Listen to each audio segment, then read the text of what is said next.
Bienvenue sur CRTV News. Merci de nous rejoindre dans le banquet du savoir, ces livres qui chantent.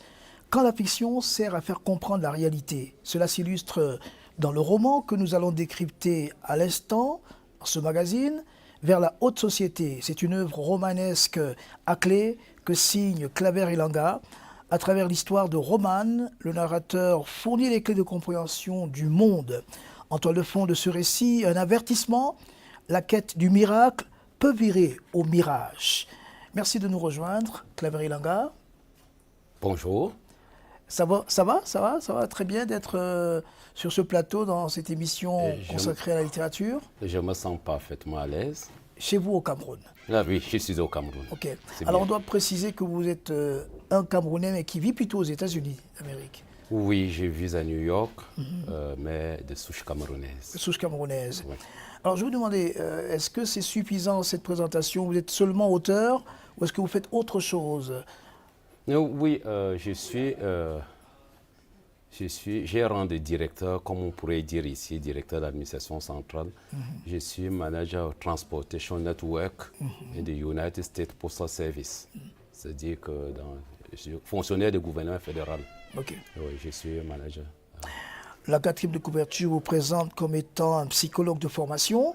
Vous exercez en tant que professeur des écoles normales au Cameroun avant d'émigrer vers les États-Unis où vous êtes devenu officier de maintien de l'ordre.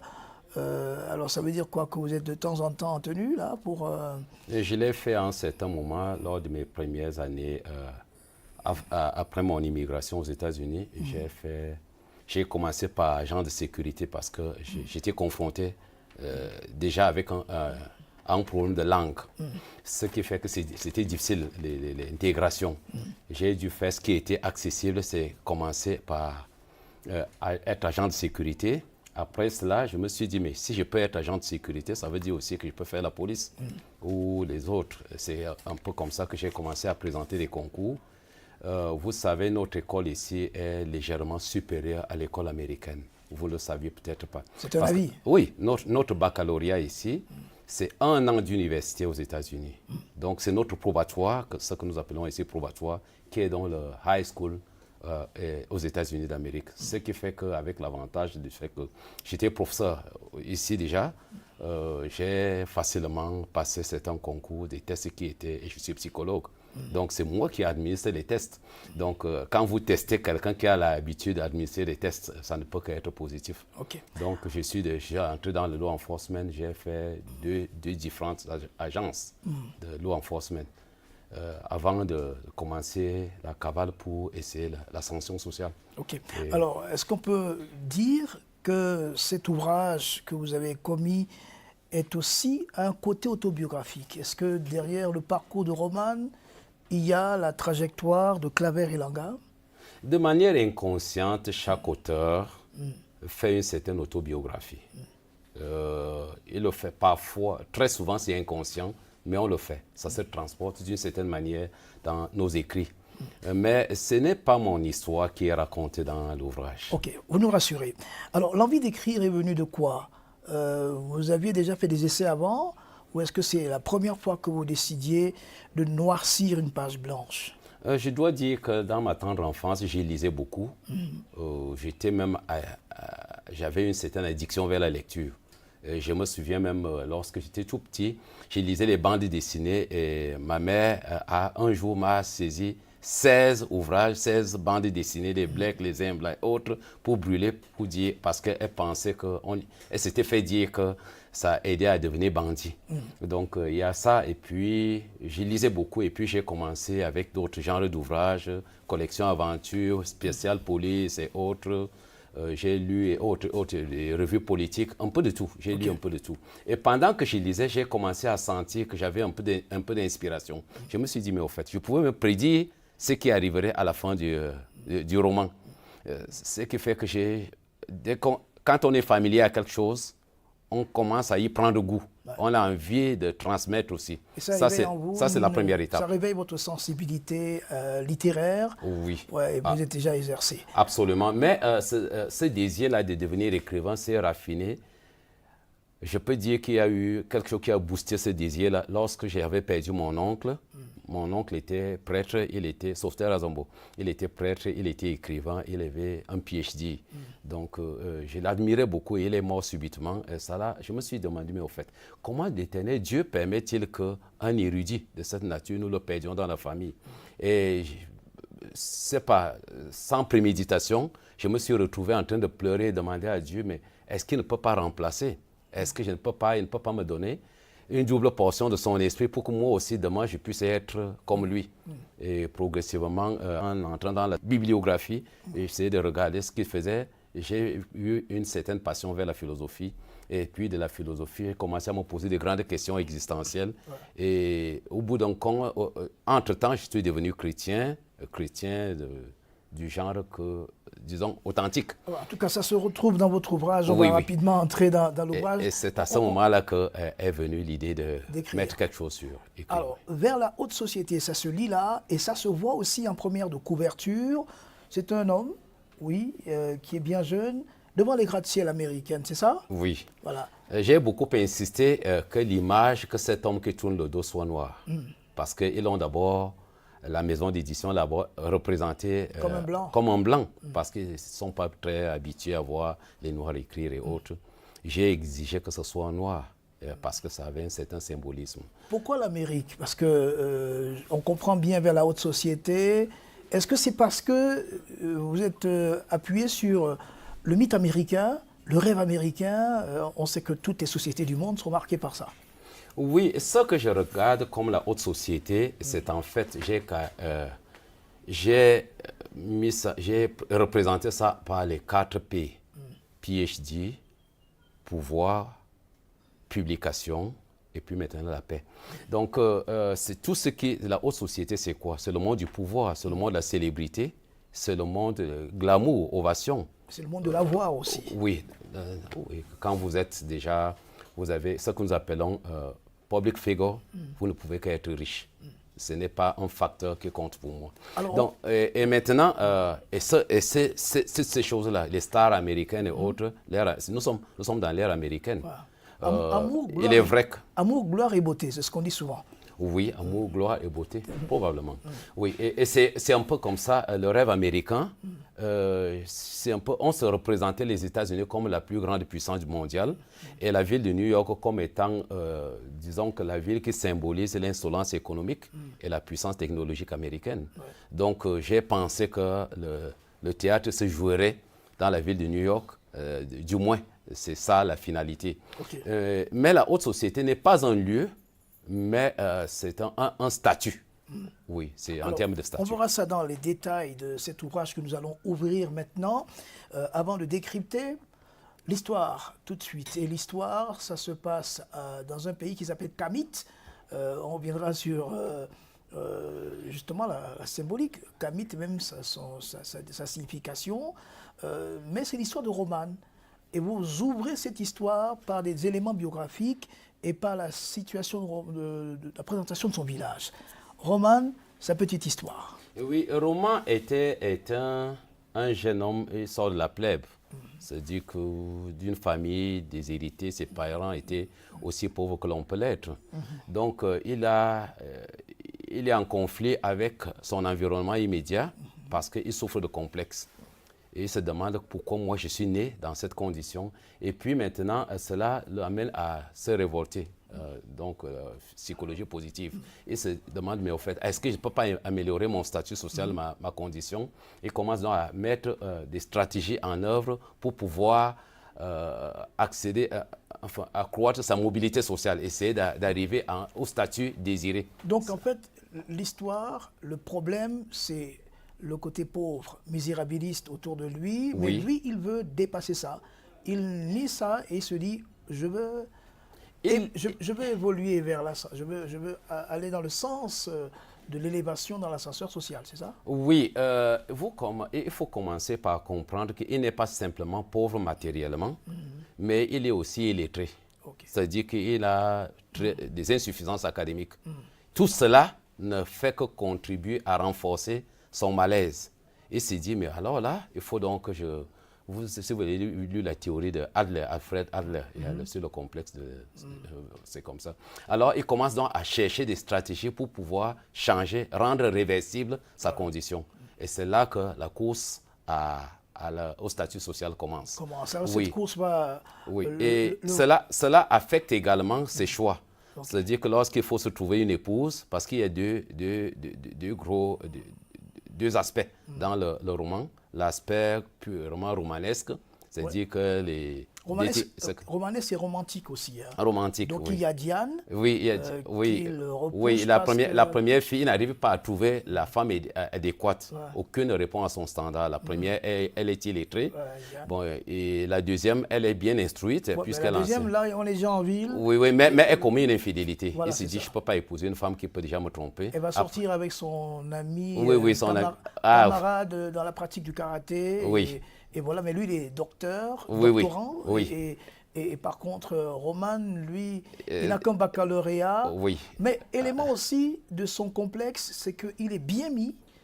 Sa troupe, les gens autour de lui, tirés à 4 épingles tout le temps, costume de bonne coupure, et ce qui tranche avec sa situation sociale. Le costume est une marque d'excellence, de prestige. Prestige. Voilà. Et celui qui a besoin du prestige doit se mettre en costume et tout le temps. Donc il se donne les conditions de sa prospérité. Oui. Et il a déjà, vous savez, c'est une certaine, il vit un certain rêve.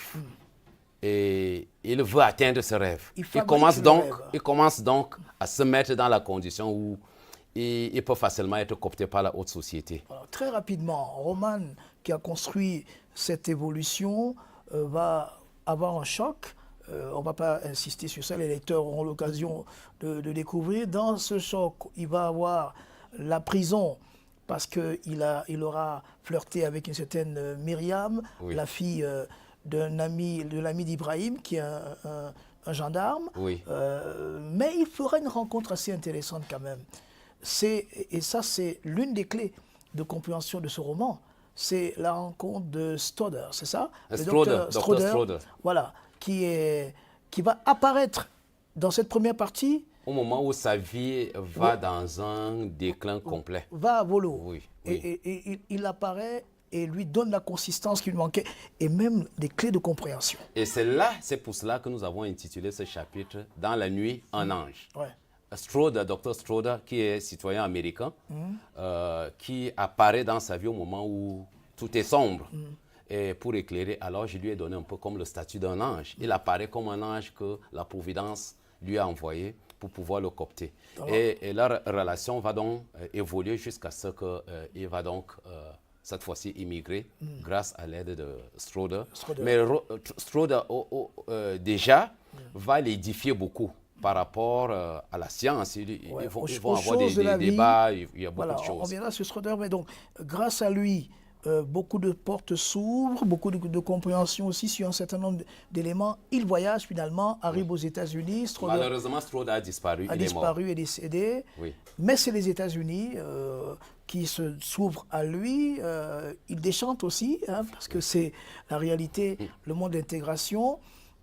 Pour faire vite quand même, il y a Madame White, avec qui il sera en ménage pour quelque temps, et puis Ashley. Collins. Madame Collins. Et puis après ça, il y a Ashley qui est, on va dire quoi? Elle est aristocrate.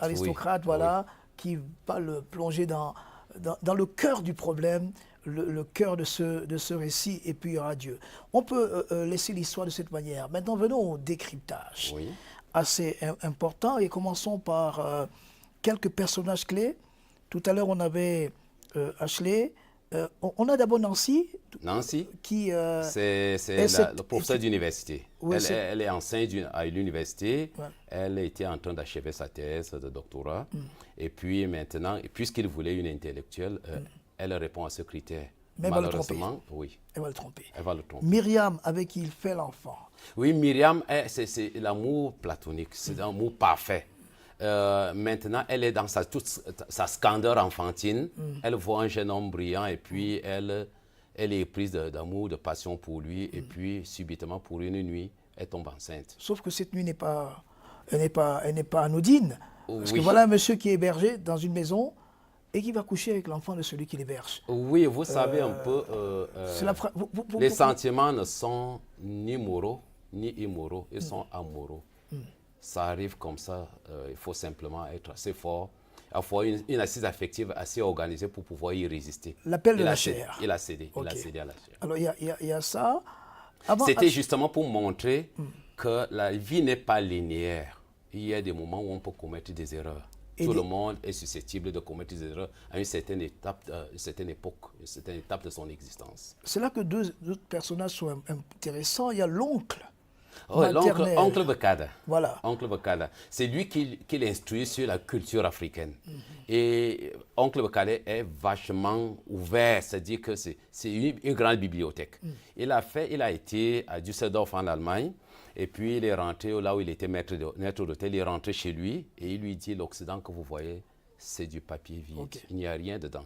Voici la culture africaine. Il instruit donc, et j'y fais passer des idiomes, des proverbes africains, la sagesse africaine, et tout y passe. Même les rites d'initiation. Jusqu'au rituel Oui. et la fameuse histoire de l'oiseau de Et qui est venu Bonne se poser sur sa tête, oui. C'est qu'au moment où l'oncle est en train de le laver, c'est son oncle maternel. Il lui fait comprendre que c'est nous, les oncles maternels, dans notre tradition. Nous sommes ici en pleine région Bantou. Je pense que vous savez aussi que Bantou, ça veut dire Béti. Et vous savez aussi que c'est nous qui étions en Égypte pharaonique. Et quand on parlait de Kamit, Bon, on parlait des Bantous. on Nous va y pas- reviendrons. on va pas Alors, engager une l'oncle polémique, oui, sur ça. l'oncle lui dit, lui informe que c'est à nous, les oncles maternels, que la Providence, la haute Providence, a donné le pouvoir de faire de toi du neveu un homme ou un vaurien. Ok. Alors maintenant, la bénédiction vient de nous. Et comme il a vu son neveu souffrir d'une certaine situation, il s'est dit, OK, comment est-ce que je peux l'aider? Il lui donne tout ce qu'il avait de plus précieux. Il l'amène donc au bord de l'eau et commence à le laver en prononçant des paroles incantatoires, des paroles de bénédiction. Après l'avoir lavé, il lui dit, j'ai quelque chose en main. Tu vas prendre cela, je vais te le donner, mais tu devras arracher. Parce que certaines choses, le pouvoir ne se donne pas, il s'arrache. Tu vas donc faire semblant de l'arracher, tu vas l'arracher. Et lorsqu'il arrache ce que l'oncle avait en main, et un oiseau est venu et s'est posé sur sa tête. Ouais. Et lui tremblait et l'oncle s'est mis à sourire, dit, ah, les ancêtres ont accepté le Ok. sacrifice. Donc le passage par l'oncle, c'est l'enracinement dans sa culture. C'est un élément qui va l'aider. Sauf que son chemin sera jonché de Oui. beaucoup d'obstacles après. Sinueux, oui. Donc il va, une fois voyager, il fait des rencontres, parmi lesquelles celles de ces Arabes qui l'hébergent, Oui, deux Égyptiens. puis la veuve qui lui donne le gîte et le couvert, Oui. et qui est à deux doigts de vouloir qu'il épouse, mais il refuse et il va Il la rencontrer... trouve un peu vieille, Voilà. Miss Collins. Elle était très gentille et autre. Il lui a donné l'hospitalité et son mari venait de mourir. Elle s'est dit, au fait, OK, elle n'avait jamais essayé en Africain. Parce que vous ne savez peut-être pas comment les Africains sont. La peau noire est précieuse aux États-Unis. Les blanches aiment beaucoup. Si vous regardez dans l'environnement social où j'ai Vous donnez envie aux gens de voyager, c'est ça? non, plutôt. C'est que vous allez rarement rencontrer des couples où il y aura un blanc et une noire. Non, les couples sont généralement une blanche et un gars noir. Bah, ils disent, ils ont un slogan, quelque chose qui cite là. Il dit, once you go black, you never go back. Ok. Ils disent que les blancs, les noirs sont les décrits sur le plan anatomique. Oui, ils sont virils et tout ça et autres, ils sont bien au lit. Donc c'est un peu comme ça. Donc Et noir égale bien au lit. 60% de filles blanches rêvent d'épouser des noirs. Sauf que ces aventures décrivent ici l'intégration qui n'est pas rose, mais sont toutes moroses. Ils déchantent, ils descendent d'avion. Et ils se retrouvent dans la Schroeder nature, n'est pas dans là. le désarroi. Il a des difficultés à suivre la formation académique parce qu'il croyait que c'était Une bourse, ouais, il pensait que c'est une bourse et il y aurait quelqu'un qui payerait ce qu'on appelle la fidélité au support. Et celui qui a donc signé sa note pour pouvoir voyager est mort. Et il est mort avec sa fortune qui a disparu, ipso facto. Il doit donc se battre de lui-même. C'est-à-dire que travailler dans le noir et autres, c'est exactement la vie, l'intégration lorsqu'on arrive en Occident. Il est facile de voir un médecin qui lave les assiettes dans un restaurant. Ouais. L'intégration, ça pose aussi le problème de l'équivalence des diplômes, non?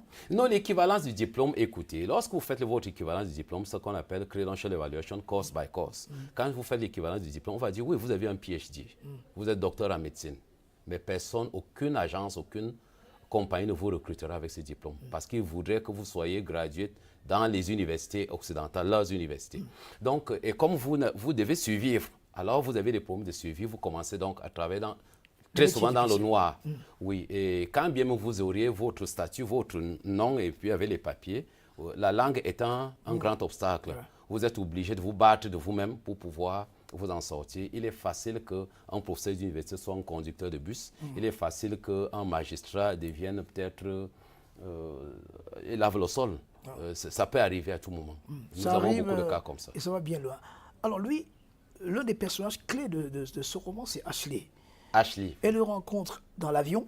Oui. Lui fait même des appels de pied. Oui. Il va l'appeler après quand il sera en train de broyer du noir. Oui. Comme étant cet ange-là qui va le sauver, elle lui trouve de l'espace chez elle. Oui. Elle est rigoureuse. Oui. Jusqu'au moment où il sera autorisé à entrer dans la chambre. Et c'est là que... C'est pratiquement au bout d'un an. C'est là que l'autre Amérique, l'envers de l'Amérique, est dévoilé. Commence là que à intervenir. Votre roman devient un roman clé. Oui, oui, effectivement.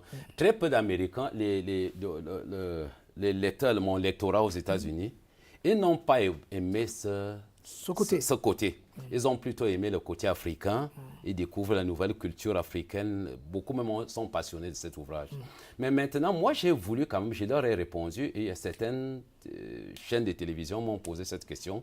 Comment est-ce que tu ne pouvais pas laisser que ce roman finisse en Afrique? Ce aurait été merveilleux. J'ai dit, mais tel que vous voulez découvrir l'Afrique, il y a aussi des pays, dans les pays du tiers-monde, des hommes qui voudraient découvrir ce qui se passe en Amérique et en l'occurrence la haute société. Ouais. Alors, elle est cadre aux Nations Unies, elle est graduée de l'université de Harvard, elle a un yacht privé, elle est la fille d'un sénateur, elle est milliardaire.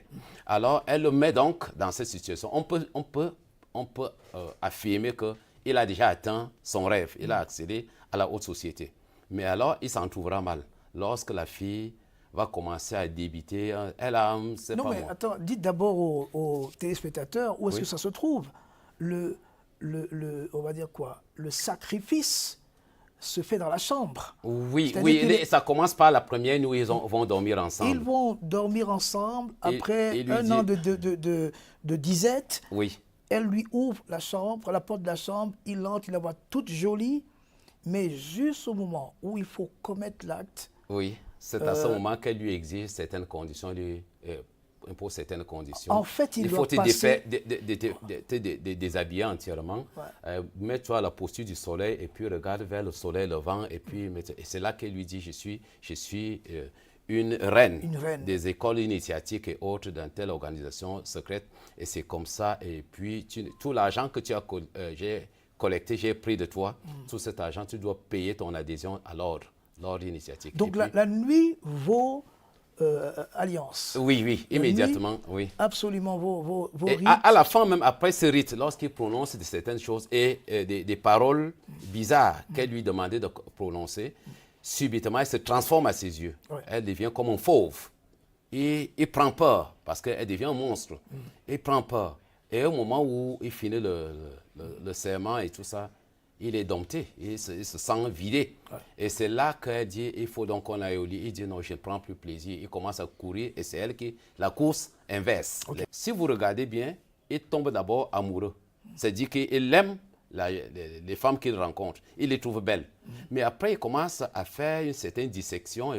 Est-ce que celle-ci, elle est capable de satisfaire mon ego? Est-ce qu'elle pourrait me permettre d'accomplir mon désir, mon idéal de vie?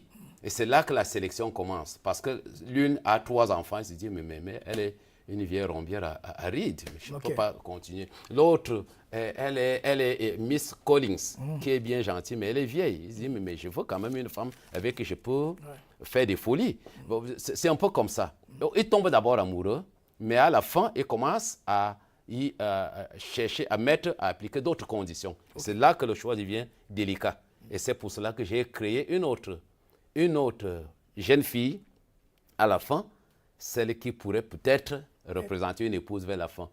On peut encore trouver des filles vierges à 26 ans. Aux États-Unis, j'ai trouvé des blanches vierges à 26 ans. Bon, au nom de la religion, c'est-à-dire que la pratique de la foi chrétienne. On pense également qu'aujourd'hui, on ne peut plus évoluer. Vous ne pouvez plus être nommé ministre, secrétaire, directeur général de société et autres sans passer par des compromissions. Oui, non, c'est encore possible.